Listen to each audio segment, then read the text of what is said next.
Beginilah fasilitas dari kelas VIP kapal KM Mari Teratai yang melayani rute Manado ke Kepulauan Sangihe Tahuna.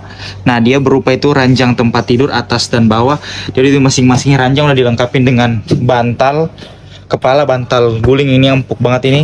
Dan ini selimutnya, bantal kasurnya sangat empuk atas dan bawah. Jadi ini untuk kamar isi 2 orang, plus di sini udah dilengkapi dengan AC. Tentunya ini sangat nyaman dan ini sangat privasi karena ini pintunya bisa ditutup nih. Ini kapal KM Meri Teratai, lantainya bersih banget teman-teman.